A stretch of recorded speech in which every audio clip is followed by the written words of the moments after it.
दैनिक जागरण संवादी में जागरण समूह की तरफ से मैं आनंद विजय उत्तर प्रदेश की यशस्वी राज्यपाल श्रीमती आनंदीबेन पटेल जी का इस कार्यक्रम में स्वागत करता हूं, अभिनंदन करता हूं। और कार्यक्रम के बारे में 2 दिनों तक जागरण संवादी विश्वविद्यालय के परिसर में चलेगा। मैं विश्वविद्यालय के कुलपति प्रोफेसर आलोक राय जी का भी जागरण की तरफ से स्वागत करता हूं और आभार प्रकट करता हूं कि आपने इतने अच्छे सभागार में संवादी के 10वें संस्करण के आयोजन की अनुमति प्रदान की। आपका हृदय से आभार आलोक जी। और अब 2 दिनों के कार्यक्रम की रूपरेखा और संवादी के बारे में अपने आप लोगों को संक्षिप्त जानकारी देने के लिए मैं उत्तर प्रदेश के दैनिक जागरण के राज्य संपादक श्रीमान आशुतोष शुक्ल जी को मंच पर आमंत्रित करता हूं। धन्यवाद अरुण जी। आप सबको नमस्कार। उत्तर प्रदेश की बहुत यशस्वी राज्यपाल श्रीमती आनंदीबेन पटेल जी, जिनके कार्यकाल में मैं जहां खड़ा हूं, इस विश्वविद्यालय को नैक की ग्रेडिंग मिली। ऐसे बहुत सारे विश्वविद्यालयों को नैक की ग्रेडिंग मिली और उच्च शिक्षा में नए प्रतिमान स्थापित हुए। परिसरों की स्थिति में बहुत परिवर्तन आया। उनके कार्यकाल में शिक्षा की जो उन्नयन हुआ और शिक्षा के जो परिसर हैं उनमें जो एक वातावरण निर्मित हुई है, मैं इसके लिए उत्तर प्रदेश की ओर से समस्त अपने यूपी वालों की तरफ से आभार व्यक्त करता हूं, उनका अभिनंदन करता हूं।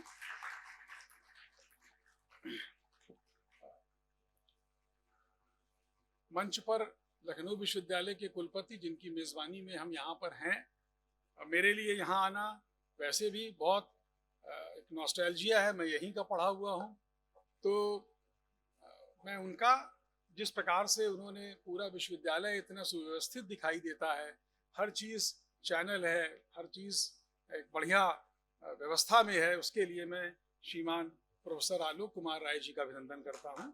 बहुत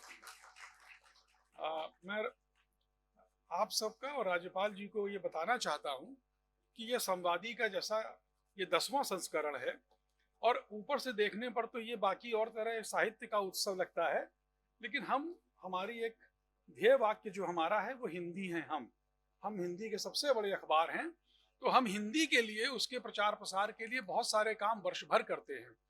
जैसे हमने एक छात्रवृत्ति हिंदी में आरंभ करी, जिसमें हम महीने में एक अच्छी राशि देते हैं। 2 लोगों का चयन हुआ। आज उनकी पुस्तक जो उन्होंने रिसर्च करी है और 2 बड़ी पुस्तकें आई हैं, वो आज उनका यहाँ पर विमोचन होगा, उस पर चर्चा होगी। तो हिंदी के लिए हम जो करते हैं संवादी, हमने ये 10वां संस्करण है लखनऊ में आरंभ किया और वास्तव में ये हमारे लिए अभिव्यक्ति का उत्सव है। इसमें साहित्य भी है, रंगमंच भी है, खेल भी है, विज्ञान भी है, राजनीति भी है। जैसे आज ये जो 2 दिन है, आज इसमें एक सत्र मैं आप सबसे आग्रह करूंगा, रजवाड़ों पर है। रजवाड़े क्या सोचते हैं, जो उसमें गुजरात से एक रानी साहिबा हैं, एक राजस्थान से राजा साहब आ रहे हैं, अयोध्या से हैं, तो उनके मन में समाज को लेकर क्या सोच है और समाज उनके बारे में कैसे सोचता और मानता है। ऐसे ही एक सत्र शाम को संगीत का है, कल राजनीति का है, आज एक वक्फ पर इतना विवाद चल रहा है उसके ऊपर है। तो हमारा एक प्रयास होता है कि हम ये अपनी तरफ से करते हैं, 10 वर्ष से कर रहे हैं। बहुत बड़े बड़े हस्ताक्षर आए हमारे यहाँ। हम कहें तो गुलजार साहब, गोविंद निहलानी, मेघना गुलजार, दिलीप वेंगसरकर, बहुत सारे, सुरेंद्र मोहन पाठक, बहुत सारे नाम हैं, गिरीश कर्नाड। अभी लखनऊ में करते हैं, अभी दिल्ली में किया, पटना में किया, देहरादून में किया, और अब अभी गोरखपुर में किया, और अब प्रयागराज में, कानपुर में, आगरा में और मेरठ में अभी ये प्रस्तावित है, जो हम अगले महीने से करेंगे। लखनऊ में ये 10वां संस्करण है। लखनऊ विश्वविद्यालय में हम पहली बार आए हैं और हम यहाँ जो आप लोगों का प्यार है, जैसा रहा तो, और वीसी साहब ने और कुलाधिपति, मैं यहाँ कहूँगा, उनकी अनुमति रही तो हम आगे भी आएंगे। लेकिन यह एक, हम चाहते ये हैं कि एक 2 दिनों तक एक ऐसा वातावरण रहे जिसमें लोग आएं और अपने जो एक मन की भूख है, अलग अलग सत्रों में लोग बैठे, यहाँ इतने विद्वान लोग आएंगे, बात करेंगे, आप उनसे संवाद कीजिए, अपने प्रश्न पूछिए। प्रश्नोत्तर का एक सत्र पूरा होता है। तो एक कोशिश है, हमने हमेशा ये मैं आपसे मैडम बताना चाहूँगा कि बाकी जगह कहीं-कहीं आप सुनते होंगे कि उत्सवों में थोड़ा-सा विवाद आता है, कंट्रोवर्सी आती है तो थोड़े वो प्रसिद्ध होते हैं। हमने इसको कंटेंट ड्रिवन रखा है।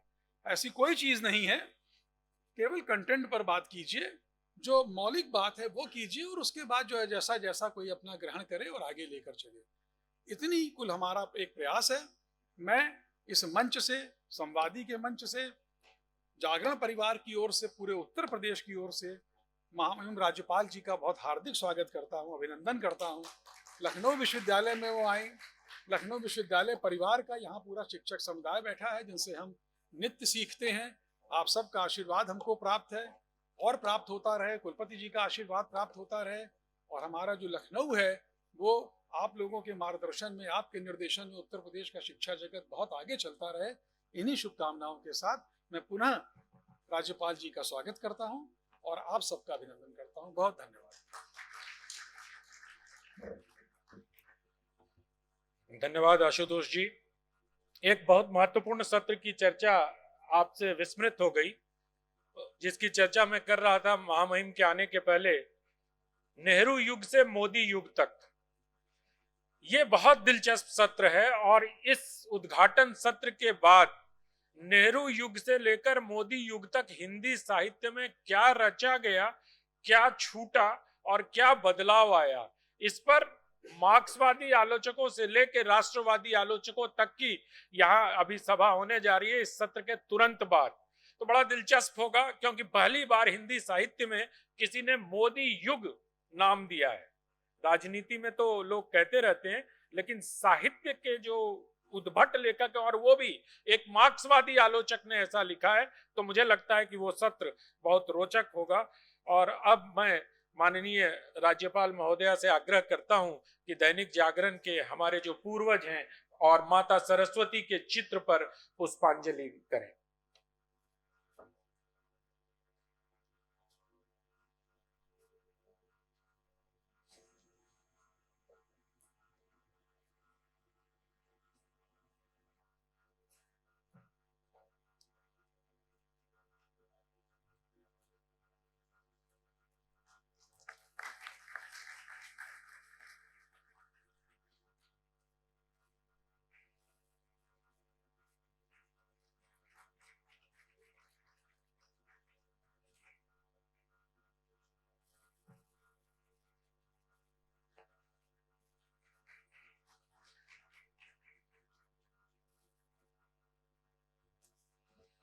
बहुत बहुत धन्यवाद माननीय राज्यपाल महोदय और कुलपति प्रोफेसर आलोक राय जी।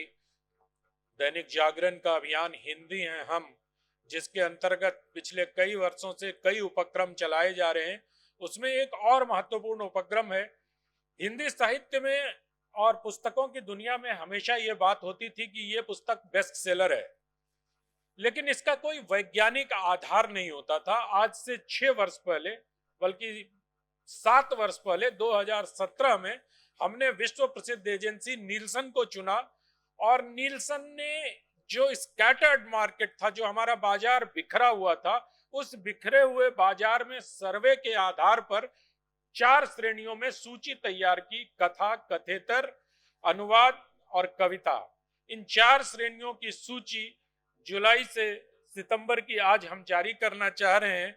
माननीय राज्यपाल महोदया के कर कमलों से अगर वो सूची जारी हो जाए तो हमारा बहुत, मैं धन्यवाद ज्ञापित करूंगा, कृपया अनुरोध करूंगा कि वो सूची लाएं।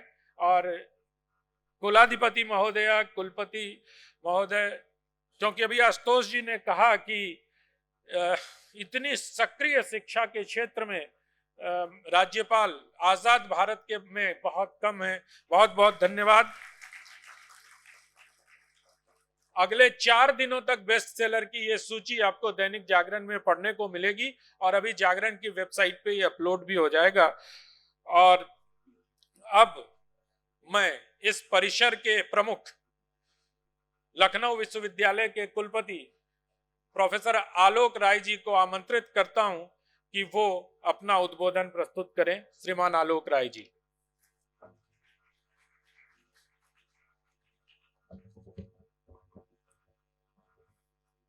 मंच पर उपस्थित लखनऊ विश्वविद्यालय और उत्तर प्रदेश के समस्त राज्य विश्वविद्यालयों की कुलाधिपति, उत्तर प्रदेश राज्य की माननीय राज्यपाल मैडम आनंदीबेन पटेल जी, हमारे दैनिक जागरण के राज्य संपादक और इसी विश्वविद्यालय के पूर्व छात्र श्री आशुतोष शुक्ल जी, दैनिक जागरण परिवार से ही देश के लब्ध प्रतिष्ठित तमाम मूर्धन्य विद्वान पत्रकार, जिनमें श्री अनंत विजय जी भी शामिल हैं, जो आज के कार्यक्रम के सूत्रधार हैं, इस सभागार में उपस्थित शहर के अन्य गणमान्य व्यक्तिगण, मेरे विश्वविद्यालय के सहयोगी गण और प्रिय छात्रों, इस हिंदी है हम विषय पर संवादी है कार्यक्रम।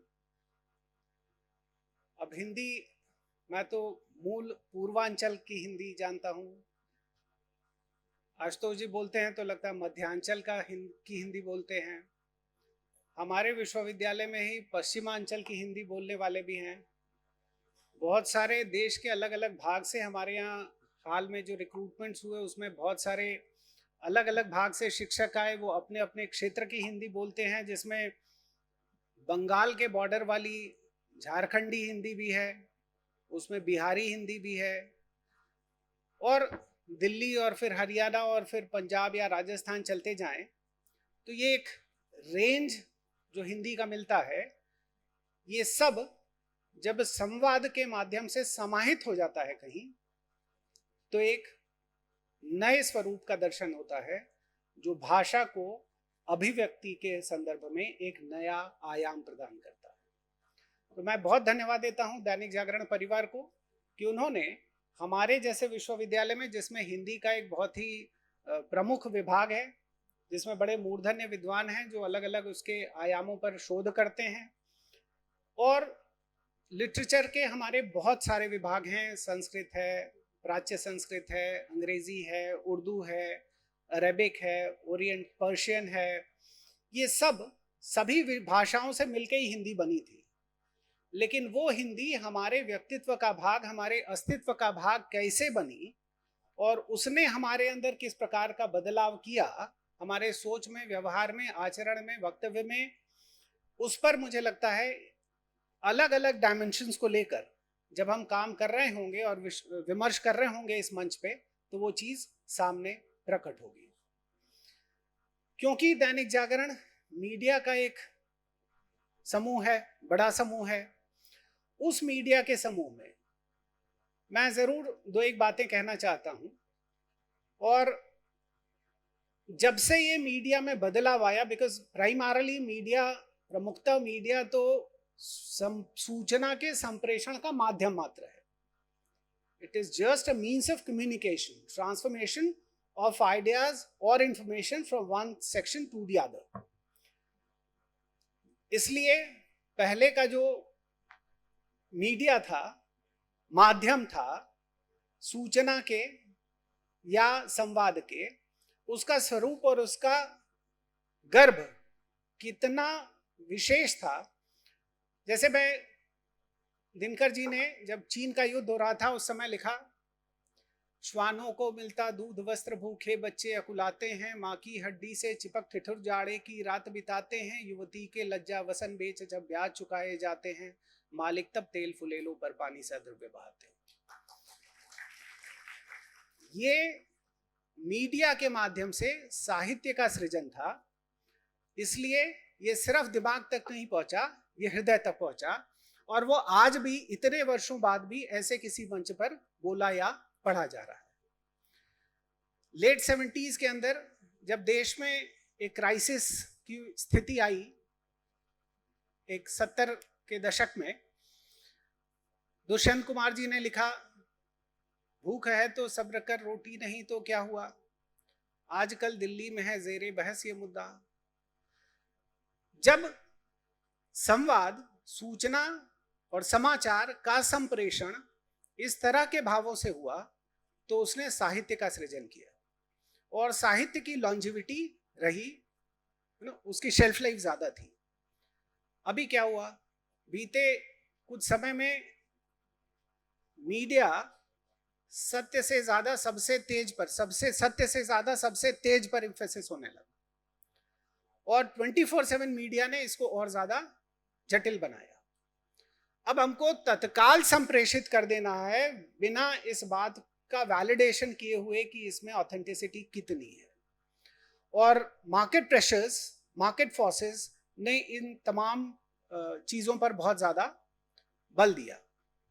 नतीजा, सत्य भी कॉम्प्रोमाइज हो रहा है और साहित्य भी कॉम्प्रोमाइज हो रहा है। इस हिंदी है हम के माध्यम से मैं जरूर इस बात पर मेरा एक अपेक्षा होगी कि 2 दिन में हमारे बहुत सारे छात्र भी यहाँ बैठे हैं, बहुत सारे शिक्षक भी बैठे हैं और बहुत सारे लिटरेचर के शिक्षक, इतिहास के शिक्षक और छात्र बैठे हैं जो भविष्य का निर्माण करने वाले हैं, भविष्य के साहित्य का निर्माण करने वाले हैं, ऐसे चीजों का निर्माण करने वाले हैं जो भविष्य में इतिहास का भाग बनेगा।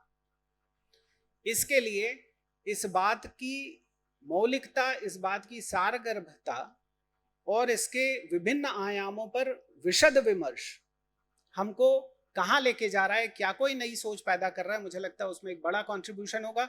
मुझे हमारे सिलेक्शंस कमेटी चल रही है तो मैं उसमें थोड़ा ऑक्यूपाइड हूँ, लेकिन जैसे ही हमको समय मिलेगा उन सत्रों में मैं चाहूँगा कि आशुतोष जी हमको भी अनुमति हो कि मैं सहभागी हूँ, सीखूँ और उसको अपने विश्वविद्यालय में भी उसका हम लोग उसको सीख कर उसका अपने सृजन में इनकॉर्पोरेशन कर सकें, जिससे हमारे साहित्य का बल, हमारे साहित्य का गर्व और ज़्यादा मजबूत हो। बहुत बहुत धन्यवाद, बहुत बहुत आभार। मैं इस मंच के माध्यम से पुनः हमारी महामहिम राज्यपाल महोदया का और पूरे दैनिक जागरण परिवार का और शहर के उन तमाम मूर्धन्य विद्वानों का स्वागत और अभिनंदन करता हूँ।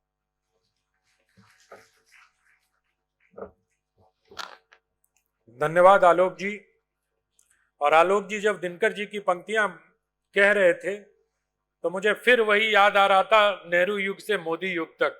उसमें ये चर्चा बहुत कायदे से की गई है कि किस प्रकार से जो जन कवि हैं, जो राष्ट्र कवि हैं, जो राष्ट्रवाद की बात करते हैं, उनको स्वाधीनता के बाद दरकिनार कर दिया गया। इसकी व्याख्या भी की गई है उसमें।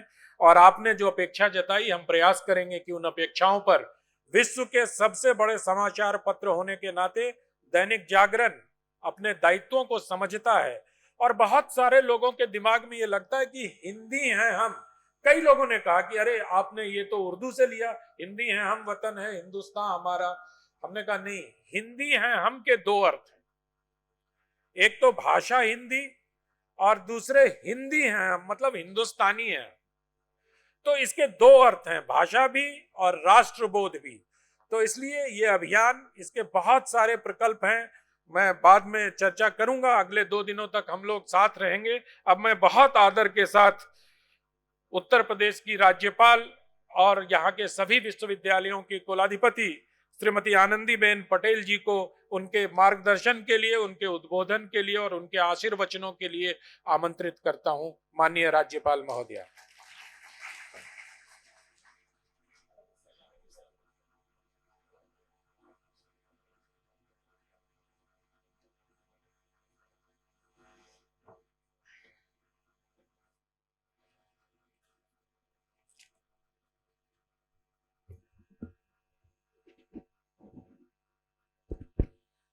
दैनिक जागरण के राज्य संपादक श्री आशुतोष शुक्ला जी, लखनऊ विश्वविद्यालय के कुलपति प्रोफेसर आलोक राय जी, कार्यक्रम में उपस्थित दैनिक जागरण समूह के सभी गणमान्य सदस्यगण,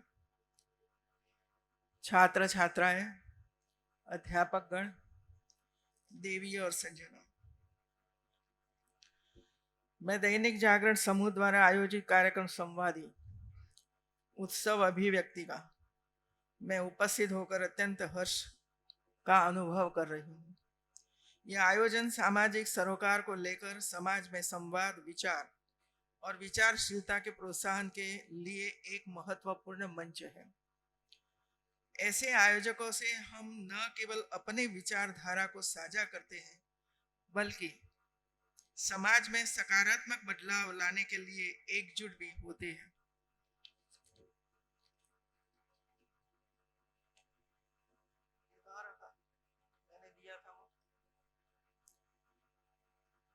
मित्रों, ज्ञान के लिए संवाद, यह संवाद का ही परिणाम था कि भारतीय ज्ञान परंपरा प्राचीन और समृद्ध रही है।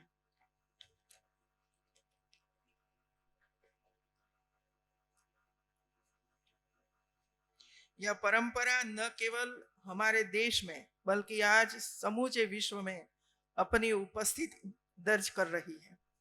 भारत की अहिंसा, योग की अवधारणा और आध्यात्मिकता की शक्ति को आज पूरी दुनिया ने अपनाया है और सम्मानित किया है। यही हमारी भारतीय ज्ञान परंपरा की वैश्विक स्वीकृति का प्रमाण है। समाज में गहरे संवाद और विचार विमर्श की आवश्यकता है। संवाद हमारे विचारों को सशक्त बनाता है, हमारे दृष्टिकोण को विस्तृत करता है, हमारे विचारों को आकार देता है तथा हमारे व्यक्तित्व को निखारता है। जब हम संवाद को एक कौशल और कला के रूप में अपनाएंगे, तभी हम भारतीय ज्ञान परंपरा की अनंत गहराइयों में उतरने में सक्षम होंगे। हमारे लिए संवाद का यह महत्व इसलिए भी बढ़ जाता है क्योंकि दुनिया तेजी से बदल रही है और ऐसे में ज्ञान की समृद्धि केवल सूचना के आदान प्रदान से नहीं बल्कि गहरे और सशक्त संवाद से संभव हो सकती है। आज संचार के समृद्ध साधन हमारे पास है। Social media, phone, internet, email की दुनिया में भी असली संवाद का जो गहरा और वैचारिक प्रभाव होता है वह अक्सर नदारद रखता है। फिर भी पारस्परिक संवाद का अंतराल बढ़ चुका है और अक्सर हम अपनी जिज्ञासा, विचार और प्रश्नों को साझा करने में संकोच करने लगे हैं। जब हम कृष्ण और अर्जुन के संवाद, नचिकेता और यम के संवाद और अन्य ऐसे कई संवादों का अवलोकन करते हैं तो हम पाते हैं कि ये संवाद जीवन के गहरे सत्य की खोज थी। इन संवादों में पूछे गए प्रश्न, जिज्ञासाएं और उनकी तात्कालिकता यह दर्शाती है कि ज्ञान की प्राप्ति केवल बाहर से ही नहीं बल्कि भीतर से भी होती है। हमारे समाज में आज भी कई ऐसे मुद्दे हैं जिन पर गहरे विचार और समाधान की आवश्यकता है। समाज के प्रति हमारा दायित्व बोध और संवेदनशीलता आवश्यक है। जब भी हम इस प्रकार के मंच के माध्यम से साहित्य, कला और समाज के विविध पहलुओं पर विचार करते हैं तो यह जरूरी हो जाता है कि हम समाज के हर वर्ग और हर समस्या के संदर्भ में गहराई से समझें और एक स्वस्थ संवाद एवं परिचर्चा द्वारा समाज की प्रगति की दिशा में सोचें। मीडिया, विशेष रूप से अखबारों और समाचार पत्रों का समाज में एक अभिन्न स्थान है। यह न केवल सूचना का स्रोत है बल्कि समाज को जागरूक करने, विचारों को आकार देने और नए दृष्टिकोण प्रस्तुत करने का महत्वपूर्ण माध्यम भी है। आज के समय में जहाँ समाज में बदलाव और चुनौतियां तेजी से उत्पन्न हो रही है, वही मीडिया और अखबारों की भूमिका और भी अधिक बढ़ गई है। चाहे वह महिला अधिकारों का मुद्दा हो, समाज में व्याप्त असमानताएं हो, शिक्षा और स्वास्थ्य सेवाओं का सवाल हो या फिर पर्यावरण और जलवायु परिवर्तन जैसी वैश्विक समस्याएं, मीडिया हमेशा ऐसे मुद्दों पर जागरूकता फैलाने का काम करता है। यह हमें न केवल इन मुद्दों की गंभीरता का एहसास कराता है बल्कि हमें यह भी समझाता है कि इन समस्याओं का समाधान केवल सामूहिक प्रयासों से संभव है। दैनिक जागरण को इस सराहनीय प्रयास के लिए धन्यवाद देती हूँ और उम्मीद भी करती हूँ कि आगामी वर्षों में यह आयोजन और भी व्यापक रूप से समाज के हर पहलू को उजागर करेगा, जिससे एक सशक्त और संवेदनशील समाज का निर्माण हो सकेगा। जब मैं मीडिया के बारे में बात करती हूँ तब मुझे एक दो बातें और करनी है। आपने विषय रखा हम हिंदी हैं, मैं कहती हूँ मैं गुजराती हूँ और गुजरात से आई हूँ। मित्रों, हिंदी ये मेरा विषय नहीं था, लेकिन आप लोगों ने सिखाया, क्योंकि जहां भी जाते हैं वहां हिंदी में बोलना पड़ता है। तो जिस आलोक राय ने कहा कि इधर जाओ तो अलग हिंदी, इधर जाओ तो अलग हिंदी, इधर जाओ तो अलग हिंदी, इसी तरह हमारी गुजराती हिंदी मिक्स हिंदी है। हमारी हिंदी में गुजराती शब्द आएगा आएगा और आएगा, और कहते हैं ना कि 20 किलोमीटर तक आप जाओ तो बदल जाता है, भाषा बदल जाती है, ये भी हमें पता है मित्रों। तो ये संवाद के माध्यम से जो लेखकों ने जो कुछ लिखा है उस पर चर्चा हो। मेरा एक दो विषय है और आपके सामने मैं रखना चाहती हूँ।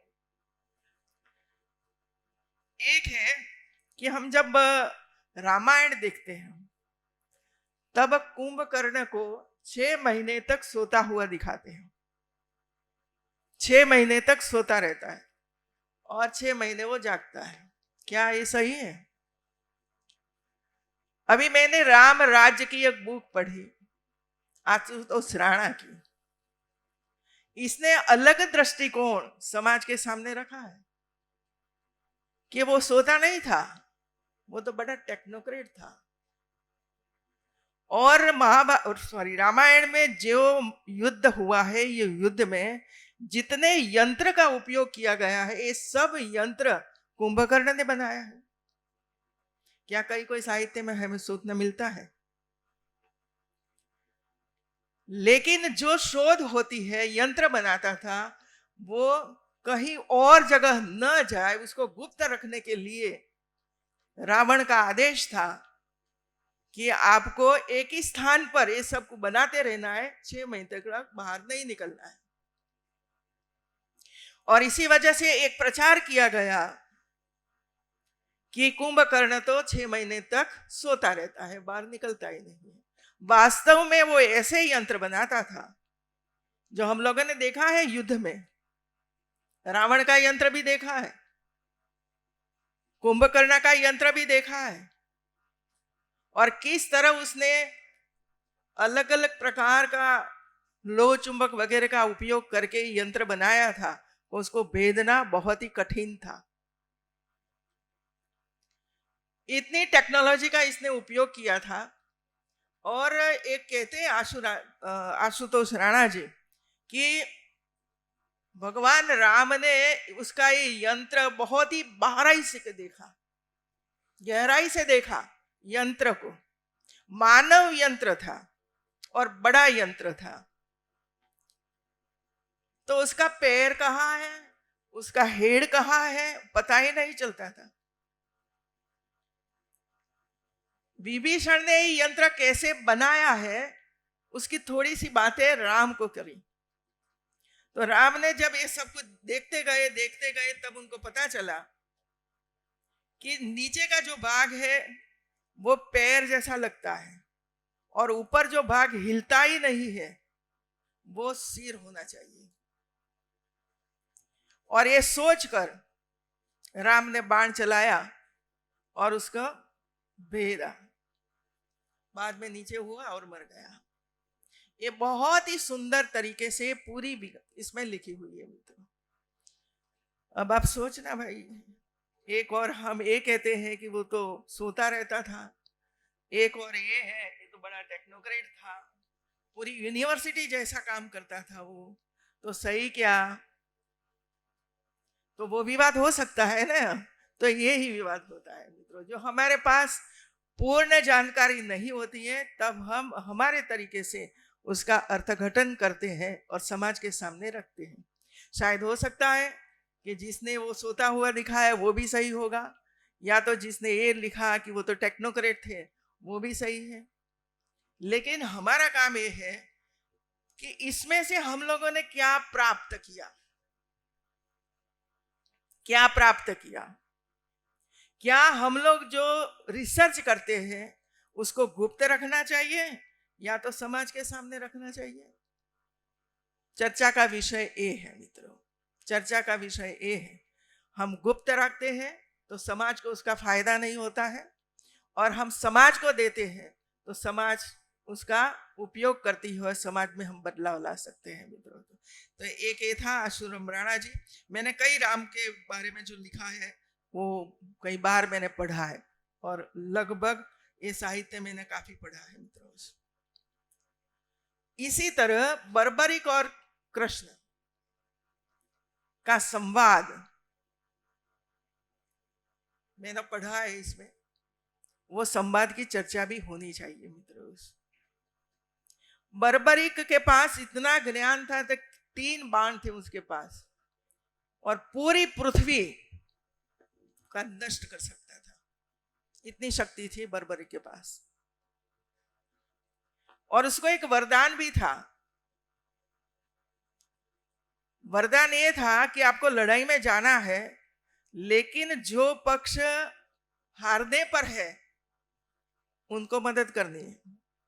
अभी हारने पर वो जाएगा और मदद करेगा तो सामने वाला पक्ष हारेगा, तो उसको बदलकर सामने में जाना पड़ेगा। अरे वो हारने जैसा है तो बदलकर इधर आना पड़ेगा। और भगवान कृष्ण भी ये जानते थे कि ये बर्बरिक के पास ये है, लेकिन इसका उपयोग हम नहीं कर सकते, क्योंकि उनको ये जो वो मिला है ना, ये है कि जो पक्ष वीक हो जाता है वो पक्ष में वो जाकर लड़ेगा, तो बार बार इधर उधर होगा, तो हम लड़ाई नहीं लड़ पाएंगे। महाभारत का युद्ध धर्म और धर्म के बीच में युद्ध था, वो हम नहीं कर पाएंगे। तभी बर्बरी के पास जाते हैं और उसको पूछते हैं कि आप क्या चाहते हो, धर्म चाहते हो कि अधर्म चाहते हो? एक और पांडव है, एक और कौरव है, एक और धर्म है, एक और अधर्म है। तो वो सोचने लगता है कि मैं करूं क्या। काफी चर्चाएं दोनों के बीच में होती है और भगवान कृष्ण उनको समझाते हैं कि आपको युद्ध में आना ही नहीं है, क्योंकि उसने जब कहा ना कि कौरव पक्ष हावी हो जाएगा तो आपको पांडव को मदद करनी पड़ेगी, और पांडव जो हावी होगा तो आपको कौरव को मदद करनी पड़ेगी, तो परिणाम क्या आएगा? चर्चा के अंत में कृष्ण उसको ये कहते हैं कि आपको युद्ध में नहीं जाना है, युद्ध में नहीं आना है। तो ये कहते कि तो मैं क्या करूं क्या, युद्ध में नहीं आना है तो मुझे युद्ध तो देखना है, मुझे युद्ध तो देखना है। भगवान उनके पास शिष्य के रूप में उनके पास वो मांग करते हैं कि मुझे मेरा दक्षिणा दे दो, गुरु दक्षिणा। क्योंकि इतनी सलाह दी, इतनी चर्चा की, उनके साथ ज्ञान दिया, सही रास्ता बताया, तो गुरु दक्षिणा में क्या मांगा?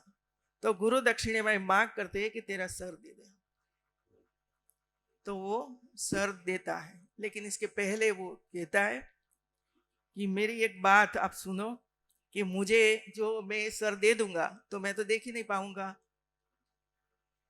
ये धर्म युद्ध। तो उन्होंने कहा कि नहीं, आप देख पाओगे। तो वो सर कट कर दे देता है कृष्ण को, और कृष्ण वो सर को भीम के द्वारा बड़ी शिला पर रखवा देते, बड़ी शिला पर रखवा देते। धर्म युद्ध होता है, 18 दिन चलता रहता है, अंत में पांडव जीतते हैं। और जीतने के बाद पूरी टीम, 5 पांडव, कृष्ण, उनकी माता, ये सब वहां आते हैं, उसका सर उतारते हैं और फिर वो लगा देते हैं, तो बर्बरी जीवित हो जाता है। और फिर वो पूछता है कृष्ण कि सबसे ज्यादा अच्छा युद्ध कौन लड़ा? तो ये जवाब देता है कि मुझे तो कोई युद्ध लड़ा है नहीं लगता है, मुझे तो 4 ओर सिर्फ सुदर्शन चक्र ही दिखाई पड़ता था, सुदर्शन चक्र ही घूमता फिरता था, कोई पांडव या तो कोई कौरव युद्ध लड़े ही नहीं है, ऐसा मैंने देखा। तो ये जो गुरु शिष्य का जो संवाद है, ऐसे कई संवाद है, तो गुरु शिष्य का जो संवाद है इतना प्रभावशाली होता है। जो शिष्य का जो मानना होता है, जो विचार होता है, उसको पलट सकता है। तो ये गुरु और ये शिष्य, ऐसे कई हमारे सामने एग्जाम्पल है।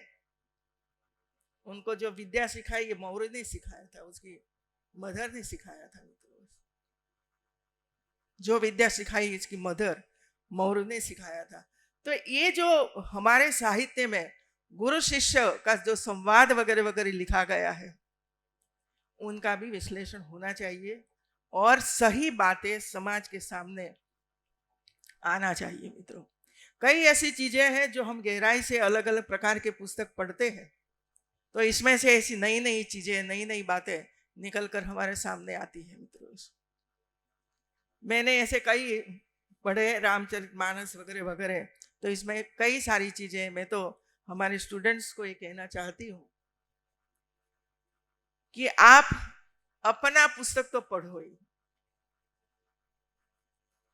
लेकिन और भी पढ़ो। मित्रों, इतना साहित्य हमारे पास पड़ा हुआ है, मैं मानती हूँ कि 0.001 भी % हम नहीं देख पाते हैं, हमारे पूरी जिंदगी में नहीं देख पाते हैं।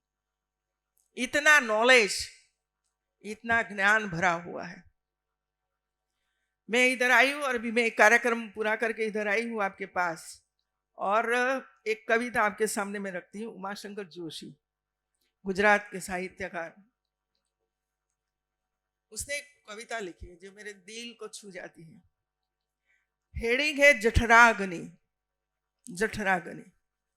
रचो रचो अंबर चुंबी मंदिरों, रचो रचो अंबर चुंबी मंदिरों, ऊंचा चढ़ो महल चढ़ो मीनारा, मढ़ो स्फटिके लटकावो झुमरो, रंगे उड़ाओ जड़ना फुवारा, रचो रचो चंदन वाटिकाओ, ऊंडा तड़ाओ नवरंग घुमटो, ने कईक क्रीडांगण चंद्रशाला रचो भले, अंतर रुंधती शिला ए केम भावी बहुकाळ साक्षे, दरिद्रनी ते उपहास लीला संकेलवा, कोटिक जीभ फेलतो भूख्या जनोनो जठराग्नि जागशे, खंडेરની ભસ્મ કણી બે ન લાદશે।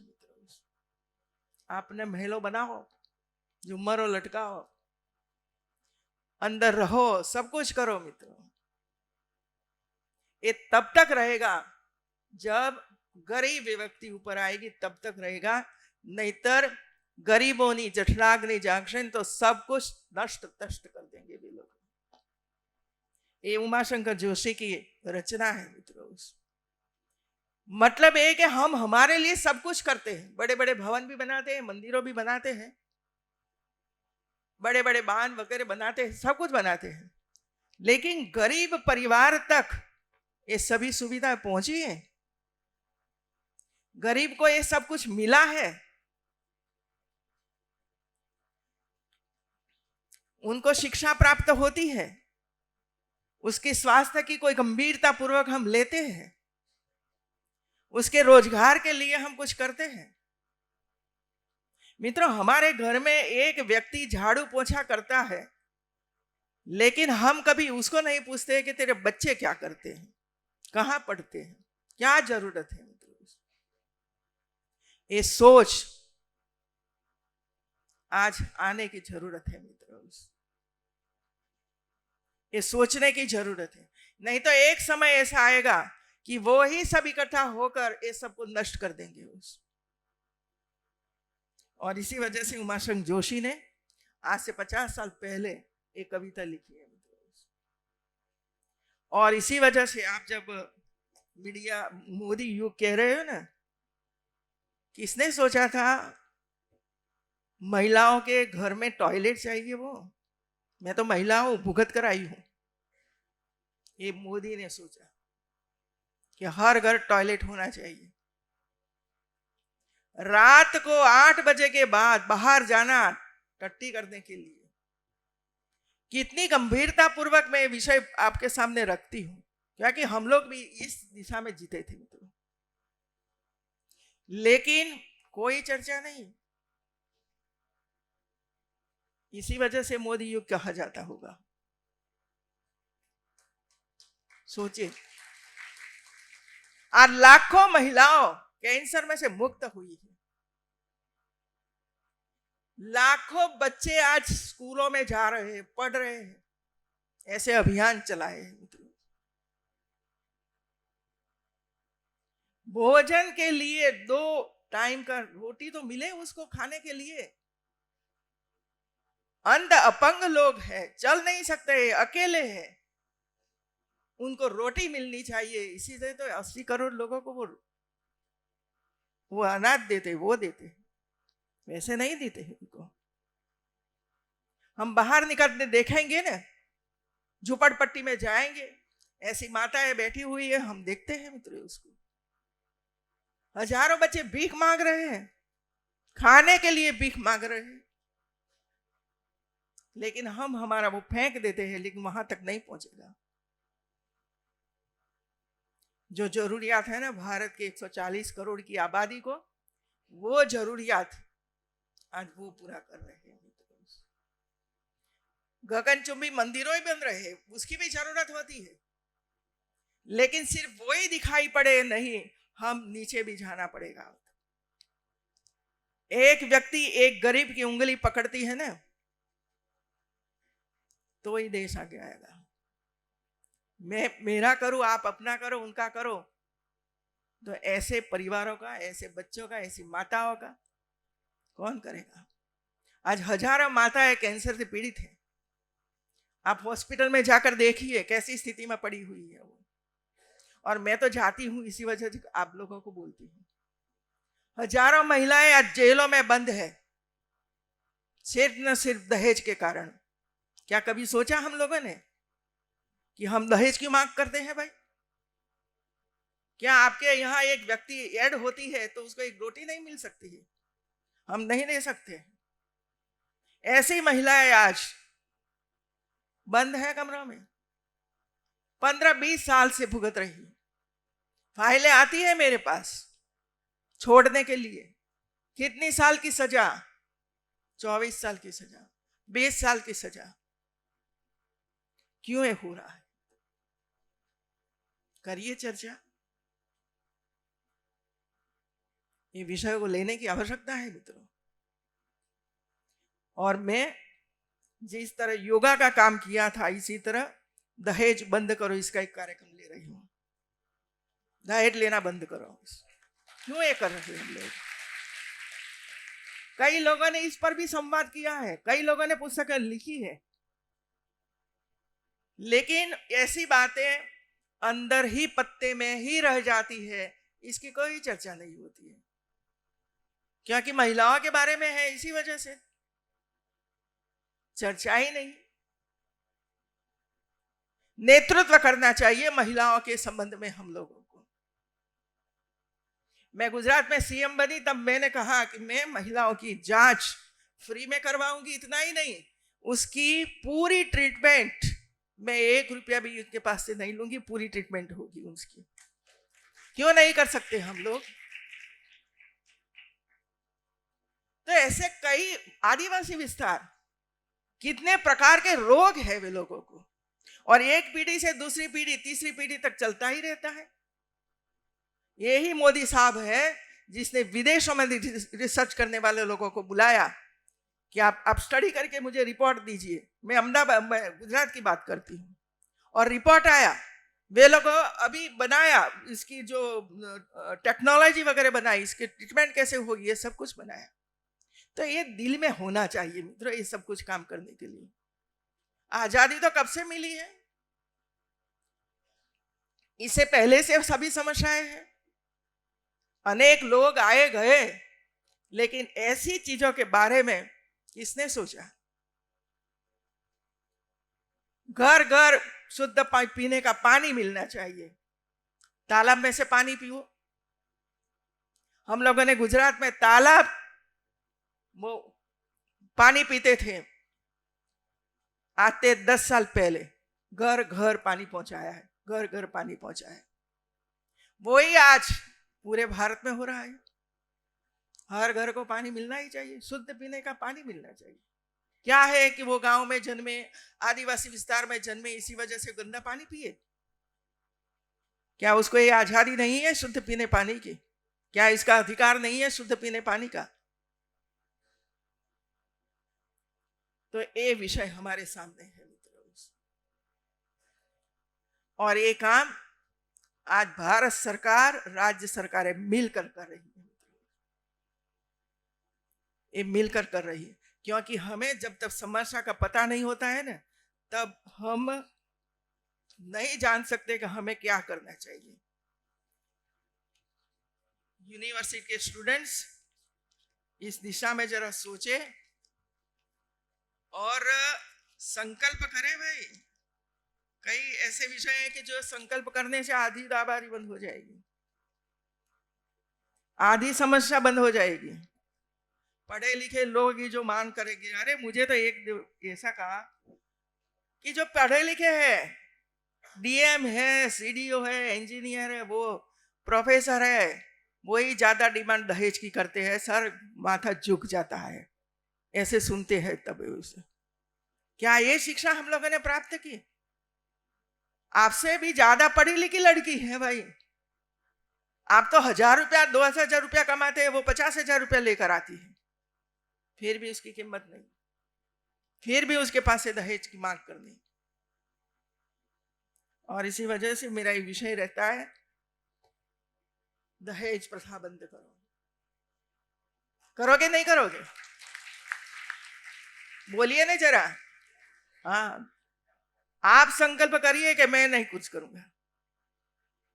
घर में 4 रोटी बनेगी और 5 होंगे तो टुकड़ा टुकड़ा कर कर खाएंगे। वही परिवार है मित्रों, और परिवार की तरह रहना चाहिए।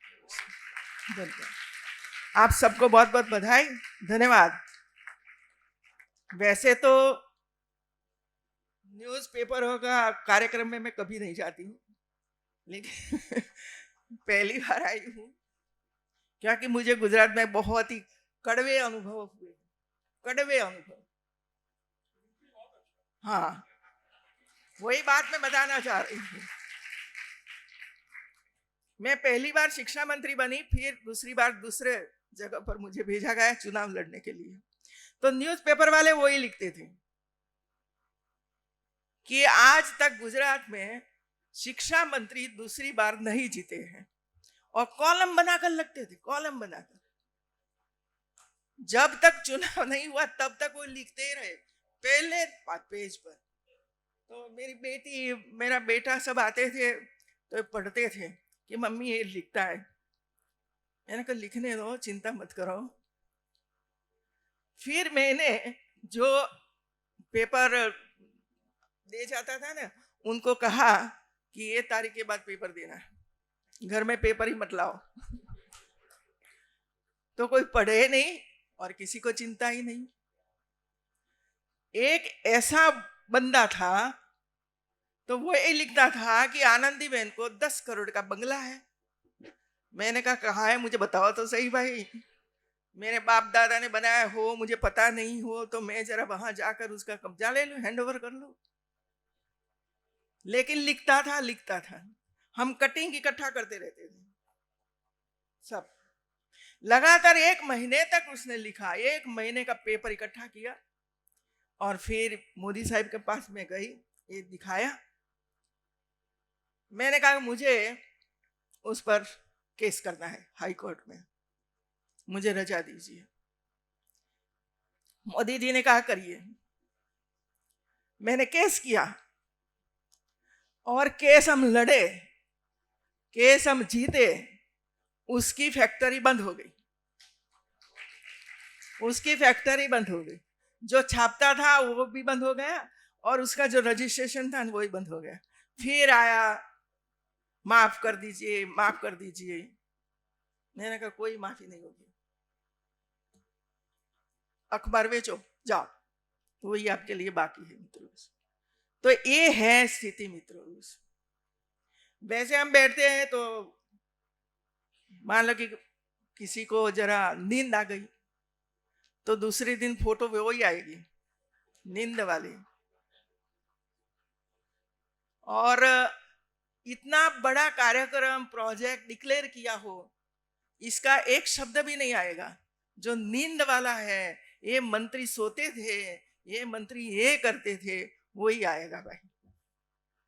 लेकिन मैं जब से यूपी में आई हूं, तो जितने मेरे कार्यक्रम होते हैं उसको बहुत डिटेल में सभी न्यूज़पेपर लिखते हैं मित्रों, सभी न्यूज़पेपर लिखते हैं। तो न्यूज़पेपर का काम ये है सही बातें, सकारात्मक बातें समाज के सामने रखना। जो गलती हुई है उसका भी विश्लेषण होना चाहिए और ये दिखाना चाहिए कि भाई ये ठीक नहीं हुआ, ये ठीक हुआ, दोनों होना चाहिए। तो आपका ये अखबार को मैं बहुत बहुत बधाई देती हूँ कि आपने ऐसे विषय को चुना और आज हमारी नई जो पीढ़ी है उसके सामने एक संवाद के रूप में रखा है। मुझे बहुत अच्छा लगा। धन्यवाद।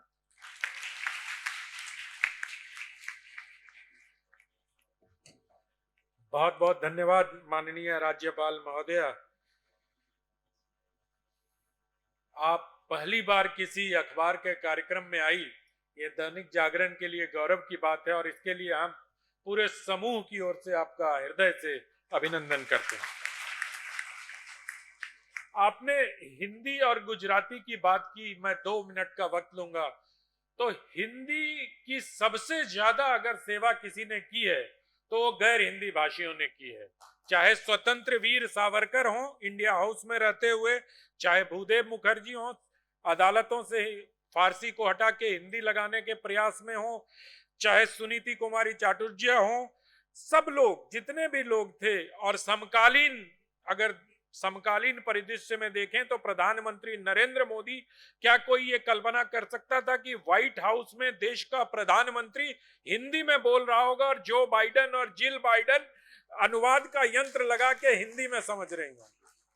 तो मुझे लगता है कि इसलिए दैनिक जागरण में जब हम हिंदी का अभियान चलाते हैं मैम, तो हम ये कहते हैं कि तमाम भारतीय भाषाएं राष्ट्रभाषा है, कोई हिंदी राष्ट्रभाषा नहीं है। जितनी भी भारतीय भाषाएं हैं और राष्ट्रीय शिक्षा नीति में इस ओर बल दिया गया है, ये हमारे लिए आश्वस्ति की भी बात है और संतोष की भी बात है। दूसरी बात, आपने एक रामायण का बहुत अच्छा उदाहरण दिया जिसमें आपने कुंभकर्ण के संदर्भ में बातें की। तो कालजयी कृतियां तो वही होती हैं मैम, जो जैसे चाहे वैसे उसका वो कर ले। मैं फिल्मों का भी आदमी हूँ। राज कपूर से सचिन भौमिक मिलने गए और कहा कि भारतीय फिल्मों की कहानी क्या होती है, तो सचिन भौमिक ने बड़ा लंबा चौड़ा सुनाया। तो राज कपूर साहब ने कहा कि कहानी तो एक ही होती है, राम था, सीता थी, रावण आ गया। सारी फिल्मों में यही देखो, हीरो था, हीरोइन थी, विलेन आ गया। तो हमारे जो ये 2 ग्रंथ हैं रामायण और महाभारत, जिसका उदाहरण माननीय राज्यपाल ने दिया, वो बहुत मतलब जीवन के किसी भी समय आप उसमें जाकर अपनी समस्या का हल देख सकते हैं। अब सुरसा और हनुमान जी का जो प्रसंग है कि ज्यों ज्यों सुरसा बदन बढ़ावा, ताहि दून कपि रूप बढ़ावा, इसको बहुत सारे मैनेजमेंट के आलोक जी बैठे हैं, लोग इसको ईगो से जोड़ के देखते हैं कि एक आदमी का ईगो बढ़ रहा था, दूसरे का भी ईगो बढ़ता जा। तो इसकी अलग अलग तरीके से व्याख्या होती है। लेकिन मुझे अच्छा लगा कि हमारी उत्तर प्रदेश की राज्यपाल इतनी बहुपठित हैं और समकालीन पुस्तकों पर उनकी नजर रहती है। बहुत बहुत आभार मैम। और आपके आने से भी, आप भी गुजरात की हैं और यहाँ हिंदी को बढ़ाने के लिए काम कर रही हैं। ये उस सूची जो मैंने गिनाई वीर सावरकर जी से लेके आनंदीबेन पटेल तक की उस सूची में, इसलिए मैडम का एक बार जोरदार तालियों के साथ हार्दिक अभिनंदन और स्वागत करना चाहिए हमें।